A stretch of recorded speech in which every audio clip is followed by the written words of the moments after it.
महाराज जी, कृपा करके बताएं कि क्या शास्त्रों में ऐसा कोई व्रत अनुष्ठान या तप है जिसके करने से किसी अपने का गंभीर से गंभीर रोग अथवा पीड़ा तत्काल समाप्त हो जाए। देखो, भुलावे में मत पड़ना। शरीर रचने के समय जो प्रारब्ध लिख गया है उसे मिटाया नहीं जा सकता। तस्मात् शास्त्रम प्रमाणम ते, शास्त्र के प्रमाण के अनुसार कहता हूं, ये कोई नहीं कर सकता। वशिष्ठ जी जैसे महापुरुष जो नई सृष्टि की रचना कर सकते हैं, वो भरत जी से कह रहे हैं, सुनो भरत, भावी प्रबल बिलख कहो मुनिनाथ, हानि लाभ जीवन मरण जस अपजस विद्यात। तो हमें लगता है हम नाम जप करें और सहने की सामर्थ्य मांगे, मिटाने की तो जो लिख गया वो तो भोगना पड़ेगा। बड़े बड़े संतों को भोगना पड़ा, रामकृष्ण परमहंस जी, सिद्ध महापुरुष, कई ऐसे महापुरुषों को। तो मुझे लगता है कि हम भगवान से प्रार्थना करें कि कष्ट को सहने की सामर्थ्य दे दे, मिटाने की सामर्थ्य तो मुझे नहीं लगती। मतलब भगवान मिटा सकते हैं लेकिन कानून नहीं है। देखो, श्रवण कुमार का शब्द वेदी बाण के द्वारा दशरथ जी का लीला बनती कि नहीं बनती?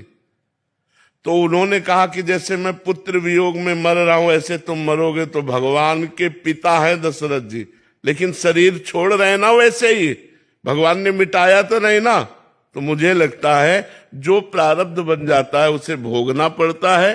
अवश्य में वो भोक्तव्यम, भगवान श्री कृष्ण के वचन है, अवश्य में वो भोक्तव्यम कृतम कर्म शुभाशुभम, हमें शुभ अशुभ कर्म भोगने पड़ेंगे जो पूर्व जन्म के हैं। हाँ, भगवान के भजन से भोगने की सामर्थ्य मिल जाती है कि हम उसे आराम से भोग सकते हैं, विचलित नहीं हो सकते। जैसे ये रोग है लेकिन हम विचलित नहीं है, हम परेशान नहीं है, भगवान हमको सामर्थ्य दे रहे हैं। मुस्कुराते हुए वो कष्ट हम अपने प्रारब्ध भोग को भोग रहे हैं, भगवान की कृपा का आश्रय लेकर जीवन कट रहा है। धाम में पड़े हैं, उनके नाम में पड़े हैं उनके। तो हमें लगता है भजन हमको जीने की सामर्थ्य देता है।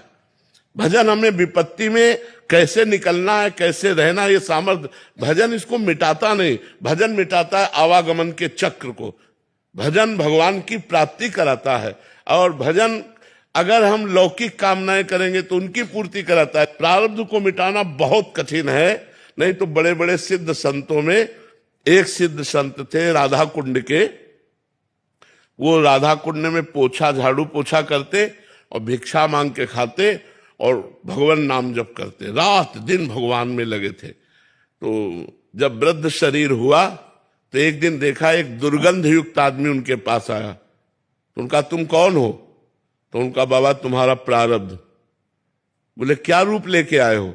बोले 12 साल अब तुमको कुष्ठ रोग होगा।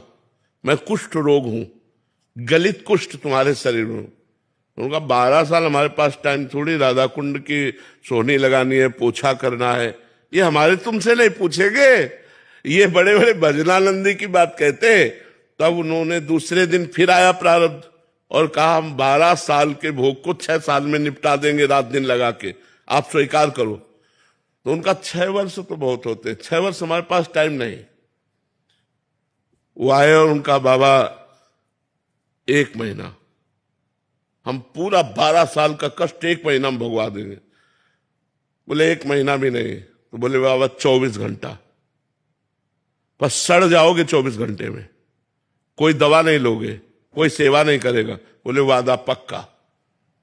24 घंटे अपने शिष्यों से कहा कि मैं जा रहा हूं कमरा में, 24 घंटे बाद निकलूंगा, चाहे जितना चीखू कोई आना नहीं, कोई औषधि नहीं, किसी से बात नहीं। और सिटकिनी अंदर कुटिया की बंद, जे ही बंद की और कहा आ जाओ, तो पूरा नख से सिक तक सड़ गया, दुर्गंध पड़ गई, इतना भीषण पीड़ा। 24 घंटे भोगने के बाद वो खत्म हो गया। मतलब सिद्ध पुरुषों को भी, जिनकी इतनी सामर्थ्य है, उनको भी 12 साल का 12 मतलब 24 घंटे में भोगना पड़ा। इसलिए हमें लगता है कि हम लोग तो कर्म बंधन से युक्त है, हमें भोगना ही पड़ेगा।